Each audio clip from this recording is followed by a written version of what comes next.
Queen Elizabeth makes some rare public appearances, and Prince Harry calls for new laws to protect children on social media. And, the Duke of Sussex has really seen the ugliest side of the internet. He really knows how terrible it can be and how little these companies do to protect people. Prince William gets booed at an FA Cup match as he and Duchess Kate share a touching visit with BBC host Deborah James. Prince William went to her house to present her with her damehood because obviously she's not going to an investiture anytime soon. It was just so moving. And I think that this is such a beautiful example of the magic that the royal family holds, in that they can do this for this woman and her family and, the people that have, they can recognize this work. Yeah. And Simon Durant, the general manager of the Derby at Epsom Downs, tells us how they are getting ready for the Queen's Platinum Jubilee. Having Her Majesty join us every year puts that added bit of pressure onto all of us because we want to make it right. And this year is without exception. We want to make sure that she has a great time, but equally, we want to make sure that all of our spectators have a good time. We've got that plus so much more in today's Royally Us. Hello to our fellow royal lovers and welcome to Royally Us. I'm Christina, that's Christine, and welcome to another big week of royal news. Christine, there's a lot to get to. The Queen is out and about. I know it's been such a fun week, but I'm again getting really excited as we get closer to the Jubilee. There's so many fun events going on in celebration of Her Majesty. And so there's so much to get into this week. So much. So let's get right into it. Let's see what you guys had to say about last week's show. So Daniel says, my opinion on the Prince Charles as king is that his reign will be a lot like Edward VIII. Meaning not only will he exceed expectations, but he'll do the job brilliantly. Plus, he'll have a terrific support system in Camilla, William, and Catherine, as well as Anne and the Westesses. Yeah, so, people are, looking towards the future and, kind of evaluating or having an opinion on how Prince Charles will reign. Yeah, I think it's a good point that he really does have a great support system around him of adults. It's really uncommon for the sovereign to come into this role as an adult with kind of an adult support system of family around them. Definitely. All right. Next one goes to Eunice says, I'm hoping that during the time that Lilibet will receive her christening at the Windsor Chapel family, but with family. That's an interesting thing to say. Maybe Lilibet will have her christening while they are at Windsor during the Platinum Jubilee.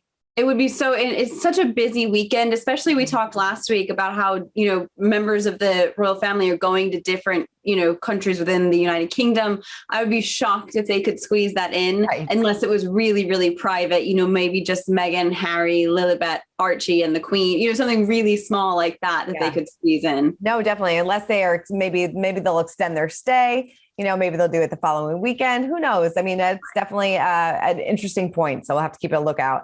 And then finally Connie says, I disagree. Who are we to put a label on Harry? Son, grandson, royal, scamp, soldier, veteran, cadet, charity founder, mover and shaker, celebrity CEO, his past and present, it's all part of who he is. It's like saying his first 35 years don't count. Just because Harry chose to leave England to protect his family does not mean he is no longer a Saxon, a prince, a veteran, or a grandson, son, brother, or uncle to all the heirs to the throne.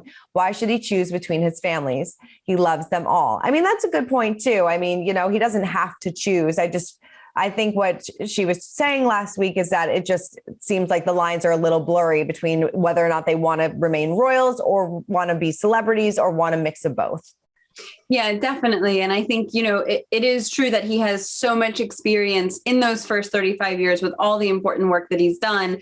And I think a lot of people are just hoping he can still utilize that in a meaningful way in the future. Yeah, definitely. All right. Well, let's get into the big news this week and get into our royal roundup because Queen Elizabeth is out and about making multiple public appearances over the past few days. She attended Paddington Station to see the Elizabeth line and marked her first major Platinum Jubilee event. She was driven the short distance from her Windsor Castle home to see 3 of her fell ponies take part in the race. This is very exciting. She watched the event from the comfort of her Range Rover.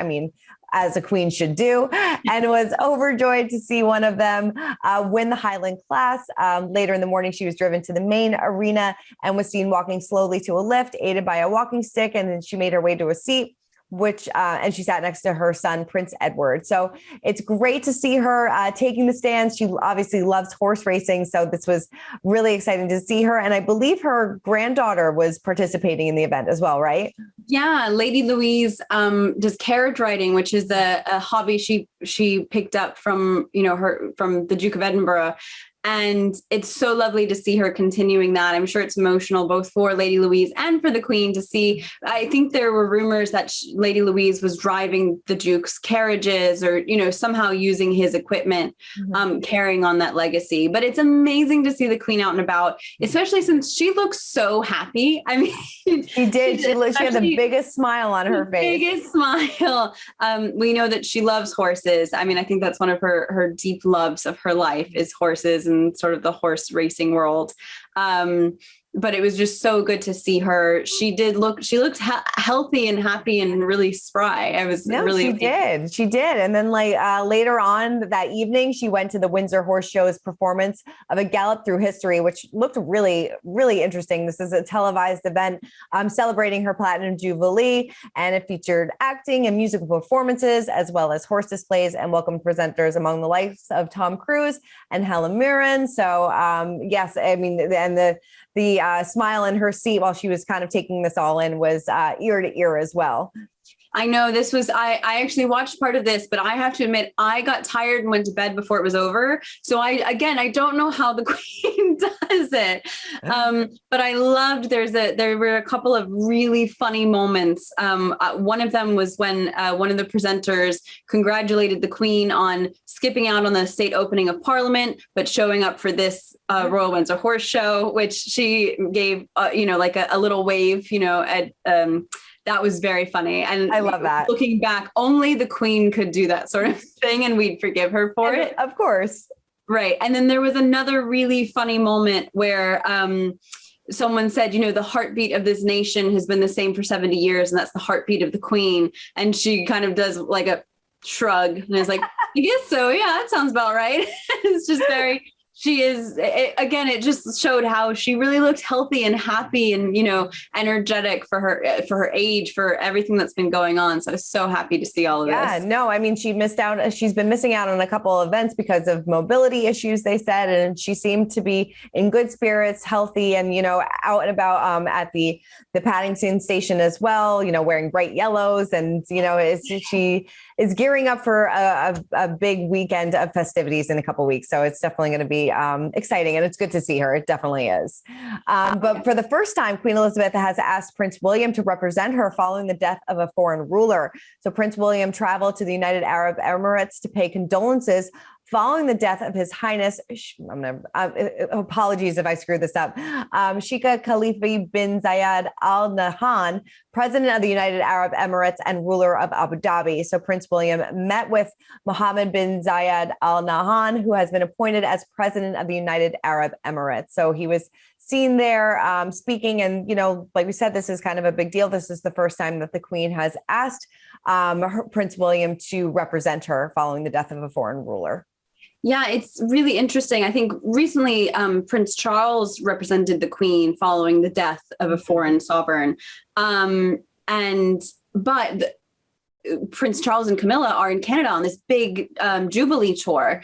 So it is a huge honor for her to have asked William to go on her behalf. And when you look at the list of other foreign royals who, did the same thing, it is the kings and queens of these nations, of Spain and the Netherlands and other countries throughout Europe. And so it's a huge honor for William to be there. And I think he did a great job representing the Queen and the United Kingdom. Yeah. And it just shows that he's taking on more and more responsibility, each and every week. It seems like he's doing a little bit more.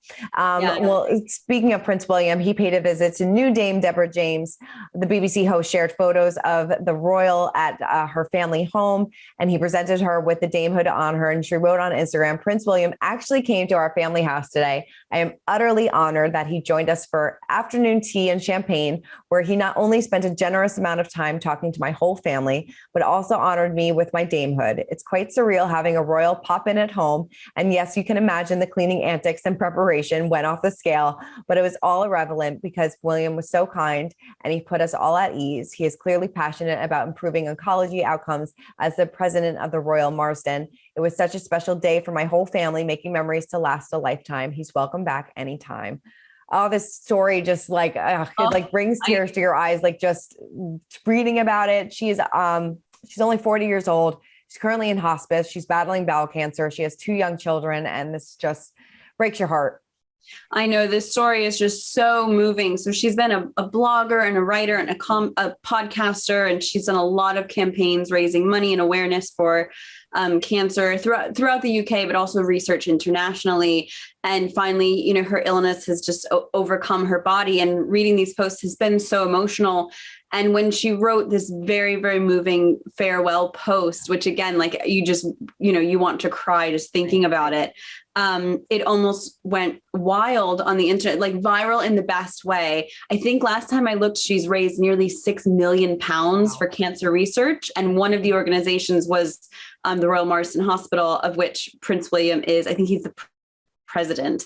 And so all of these things kind of spiraled together where she raised all this money in such a short amount of time, all this awareness for these causes. She was given, a damehood almost sort of in the final hour. Prince William went to her house to present her with her damehood because obviously she's not going to an investiture anytime soon. It was just so moving. And I think that this is such a beautiful example of the magic that the royal family holds, in that they can do this for this woman and her family and, the people that have, they can recognize this work. Yeah, no, it was a really touching, beautiful moment. And like she said, these are memories for her family to last a lifetime. And, it's a beautiful thing, but it's so tragic as well. It really is. Yeah. Our hearts go out to her. All right. Well, continuing to talk, Prince William was busy this week, but this I'm sure he wasn't very happy about, because he was booed by football fans at Wembley Stadium during the FA Cup final between Liverpool and Chelsea. Take a listen to this. February.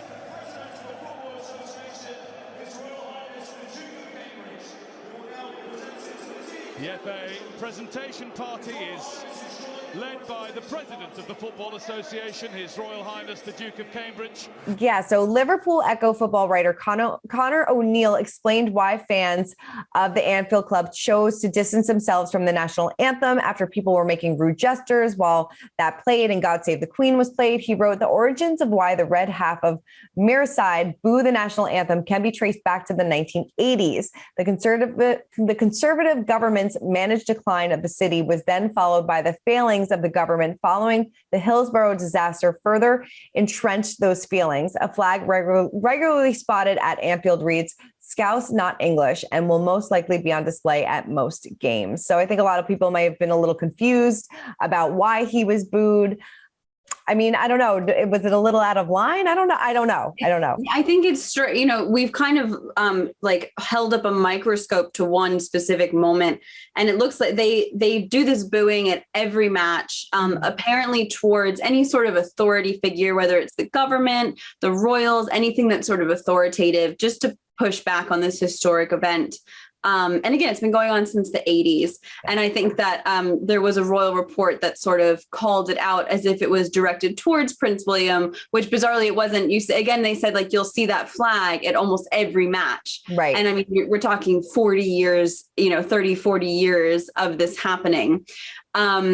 I mean, is it appropriate and respectful? I think that these people are really passionate about the issue at hand, but obviously booing anybody in a formal capacity isn't really respectful. No, definitely not. All right. Well, Kate and William took over UK radio on Friday, May 13th at 10:59 a.m. Now, every radio station in the UK united to play a message from the Duke and Duchess, dubbed the Mental Health Minute. Take a quick listen.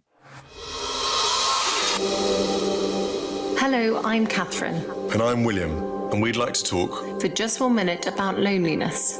We're all in different places right now. Not just physically, but mentally. And we can all feel lonely sometimes. No matter who or where we are. We can feel it for many different reasons. But we can all help each other feel less isolated and more connected. The past 2 years have really reminded us of the importance of human relationships. So, if you think someone you know might be feeling lonely, just give them a ring. Send them a text or knock on the door. Maybe suggest meeting for a cup of tea or a walk. Because these small acts of kindness can make a big difference and help us all feel less lonely. So, apologies for interrupting every radio station in the country. But if we interrupt the lives of those who are feeling alone, We can help lift them out of loneliness.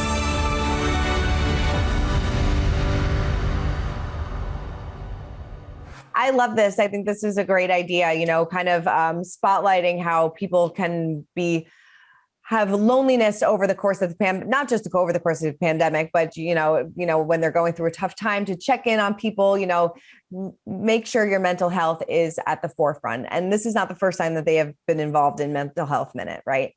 Right. This is, I think, the second or maybe third time that they've done this or a similar project. And it's so important to normalize it. And when you have the Duke and Duchess of Cambridge, the future king and queen, normalizing this idea of it's okay to feel low. We all feel lonely at times. It's okay to have these feelings. Get help if you need it.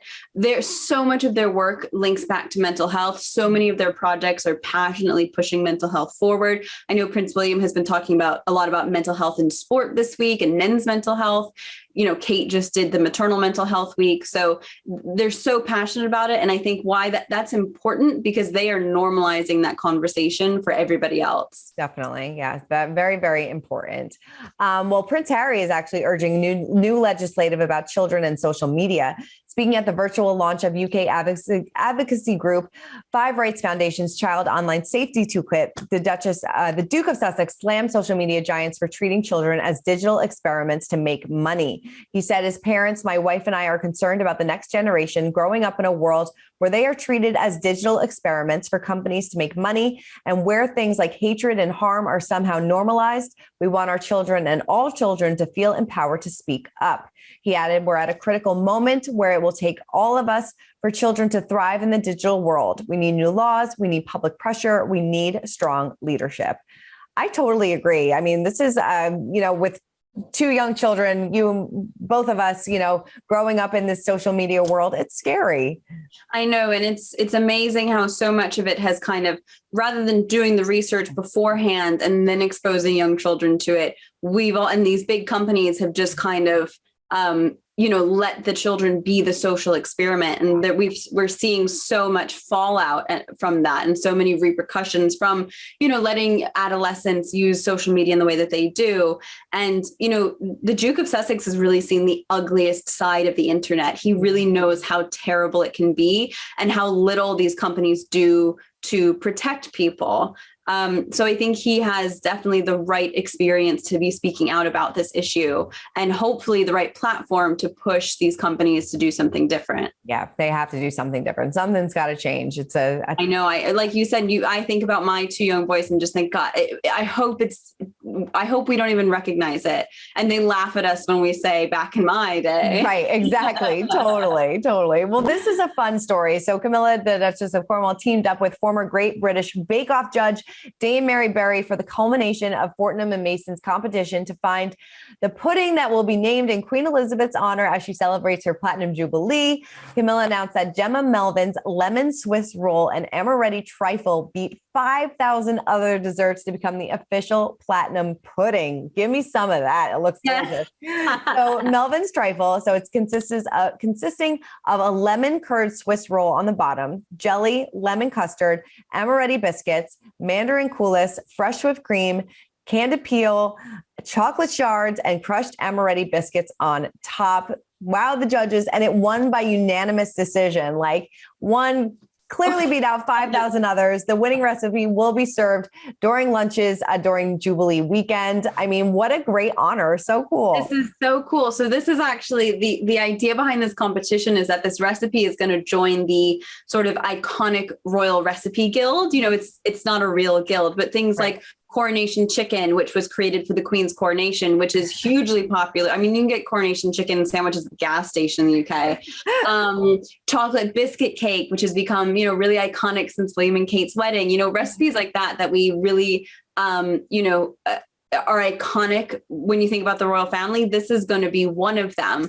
So I'm so excited. It sounds delicious. I'm going to have to buy a trifle bowl and give it a shot. I mean, how exciting for her. So exciting. And it looks like so good. So very, very cool. So if you're in the area and if you're going to one of these lunches, get ready, save some room for dessert. So. Right. Get a slice and report back. Yes, please do. All right. Well, now it is time to spill the royal tea, and Prince William and Duchess Kate will be attending the UK premiere of Top Gun Maverick alongside Tom Cruise. Pretty fun.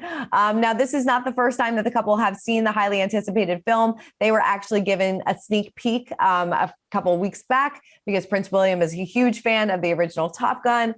And we know that they like to kind of come out for these big red carpet events. You know, they were just at a few months back at James Bond. So whenever there's a big event or a big movie premiere, they are there. And I always love to see it. Yeah. So so they usually attend because I think they're quite the glamorous royal family couple. You know, I don't know that anyone would call Prince Charles glamorous. Right. They tend to attend these royal film premieres in London, and only select films are sort of dubbed royal film premieres.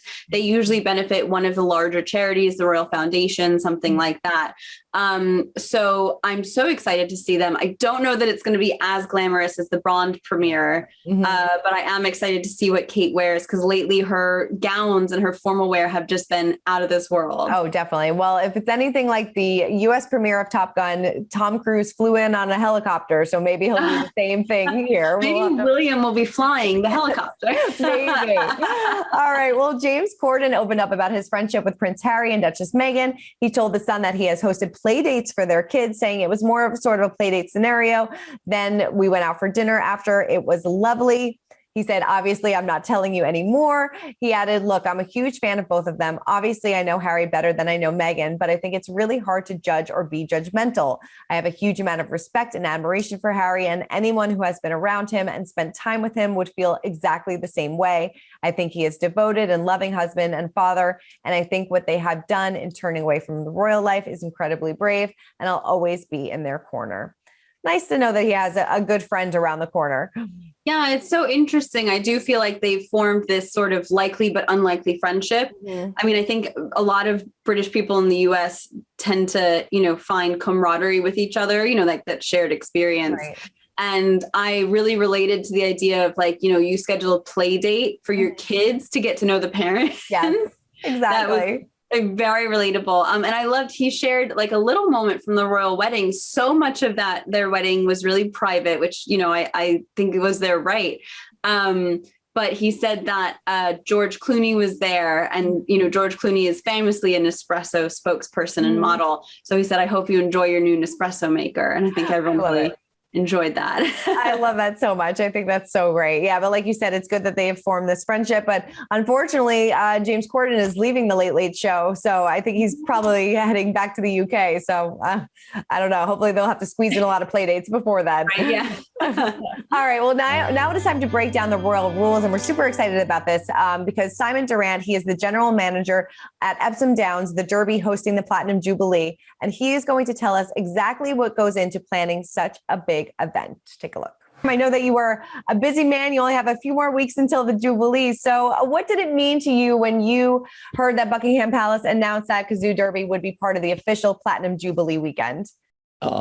Absolutely delighted, if I'm honest. We know that Her Majesty the Queen loves her racing. We know that she loves coming to the Derby. I think she's missed 4 in her 70-year reign. 2 of those were sadly because of COVID and when we were all in lockdown. So then to be told that it was going to be an official engagement and part of the 4-day celebration, delighted. So looking forward to welcoming Her Majesty back to the racecourse on the 4th of June. I know that you said that there's some special guests and performances going on. What can you kind of tease and what can we expect?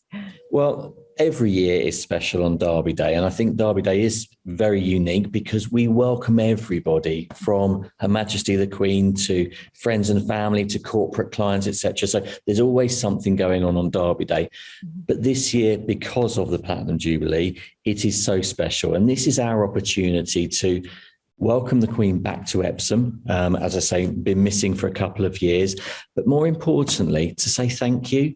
We know that the Queen loves her racing. We know that she's been part of our event for so very, very long. So to be able to say thank you to Her Majesty when she's here, with flag bearers, with children, with people that she's worked with back in the day as perhaps ex-jockeys, that's one area. We're also bringing a lot of our racing charities to the event. So all of the parts of the industry that make our industry what it is are going to be with us on the day to, A, say thank you, and B, say, this is what we do, British racing, and this is what the Derby's all about. Love it. I think something about the Jubilee that's so moving is how much of it is about thanking Her Majesty for her service. Is there a lot of pressure to, get things exactly right for her? I mean, are you a bit nervous? I'm always nervous, and having Her Majesty join us every year puts that added bit of pressure onto all of us because we want to make it right. And this year is without exception. We want to make sure that she has a great time, but equally, we want to make sure that all of our spectators have a good time. So whether you're in and around the Royal Box, whether you're having some hospitality, or whether you're out on the hill with your friends and family enjoying a picnic, that pressure is the same throughout. We want everyone to go home thinking, what a great day. We've had a couple of winners or more, and we've gone home safe and sound, and we're going to book for next year. So whether you're the Queen or whether you're friends and family, really important that we give everyone a cracking day. Have you had any personal interactions with the Queen, as she attends every year? So I have been really fortunate enough, actually, yes, to for the last 7 years, bar the 2 that we sadly lost, I have been in the receiving line to meet Her Majesty. And it's definitely one to tell the grandkids, isn't it, that you met this lovely lady and this so welcoming and smiling lady to the racecourse. So, yep, I have met her. It's been my, 30 seconds or minute of fame, but just so special. Whether it happens this year or not, I don't know yet. But I certainly have before. I love it. Did she have a favorite horse over the years? Oh, I think you'd better ask her that question. But I don't know whether you know, it's the Derby is the only one of the 5 classics here in the UK that she hasn't won. So while she probably has many favourite horses that have won races outside of the Derby, it's this race that still eludes her. Oh, we better make sure a win happens for the Platinum. Well, unfortunately, we know that she hasn't got a runner in the Derby this year. She may have a runner in one of the other 6 races on the day, yet to be confirmed. But yes, sadly, it's not going to be this year. Okay. Well, then she can just sit back and enjoy. No pressure. Absolutely. Absolutely right. How will you be showcasing the relationship between the Queen and the Derby? Because like you said, this kind of goes hand in hand, this relationship. No, it really does. And I think, as I said before, this is our real opportunity to say thank you. Mm-hmm. So we are so fortunate that she does choose to come to the Derby. And this year is no exception. So with the introduction of flag bearers, with the introduction of the racing charities area, with bringing some of her ex-jockeys back to play. And the other thing is, back a few years ago, I think it was her 90th birthday, we renamed the Coronation Cup for Her Majesty. We're not doing that this year. We're doing something we feel is even more special. I'm sat in the Queen's stand, which is 30 years old this year, but we're actually going to rename it in her honour. So it will become the Queen Elizabeth II stand, and hopefully she'll really appreciate that, and it will live for a long time coming. Love that. I love that. I feel like all these Jubilee things, like these honors, and again, like thanking her, it makes me really emotional. I know that's funny. How do you hope that she feels after Derby Day? Well, if I knew that she did have a runner in the Derby, I was going to say I hope she would feel elated and she'd seen her horse come home with success. I actually feel that I really want her to just come and enjoy her day out. Mm-hmm. We know that she loves her racing. We know that she loves spending time with friends and family. So I really want her to come enjoy a good day out. Maybe she'll pick a winner or two as well and be able to enjoy that success. Yes, so excited about this. And I'm sure it is something that Queen Elizabeth is definitely looking forward to. Again, she loves her horses. Anytime there's horses, she is very happy to be there. Cannot wait. All right. Well, in our royal history moment of the week, the Queen is giving us a rare peek into her own jewelry box. As part of her historic Platinum Jubilee celebrations, she is loaning several pieces of her personal jewelry to the Royal Collection Trust to exhibit at the various palaces this summer. So at Windsor Castle from July 7th to September 26th, her Norman Hartnell designed coronation dress and her purple silk velvet robe of estate will be shown alongside 5 brooches that represent the emblems of the Commonwealth as a nod to the same floral emblems embroidered by hand onto the dress. Very cool. It's always really interesting to see these, royal jewels on display, and because you never really get that up close and personal look at them. Right. I know you're talking about like priceless jewels and diamonds and, rare gemstones. It's amazing to see them in person. And just, I think even the coronation dress, I think because when we think of the coronation, it's sort of in photos and in videos, it seems very like almost like you're watching a movie. And to see those things in person, it's kind of like, oh, wow, this is real history. Yeah, it really is history in the making. So if you're out and about, make sure to pop in and take a look. All right. Well, it is time to check in on our pint-sized palace, and Kate and William made a trip to Scotland recently, where William joked once again about Kate getting some baby fever. They visited a primary school where young students are learning about empathy by observing an infant, aka their tiny teacher.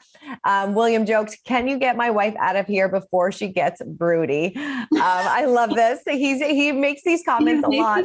He's made this joke a lot. I feel like there's some like really funny conversations going on at home. I feel like that too. When they get in the car after these events, she's sort of giving him a knowing look. And he's like, no. Absolutely not. Absolutely not. He's like, we got our hands full at home. But right. It was nice. He did leave Scotland with some souvenirs because while visiting Edinburgh's Heart of Midlothian Football Club to support their mental health program, it uses soccer as an opportunity to bring men together to tackle mental health and emotional well-being. He was gifted some personal soccer jerseys for his kids. They had their names on the back. Very, very cute. So sweet. I love when they give gifts for the kids. I feel like gifts for the adults are polite. When they do something for the kids, it's really nice. It really is. It really is. And I'm sure the kids are always, as soon as they walk in the door, what'd you guys get me? What'd you get? So, right. Exactly. Well, like we said, this was a big week in royal news and I'm sure it's going to keep on going with the Platinum Jubilee right around the corner. So Christine and I, of course, will keep you updated as we get all that information. Yeah. I can't wait. The next couple of weeks are going to be really fun, I think. So much fun. All right. Well, guys, keep commenting, keep subscribing, and we'll see you guys next week.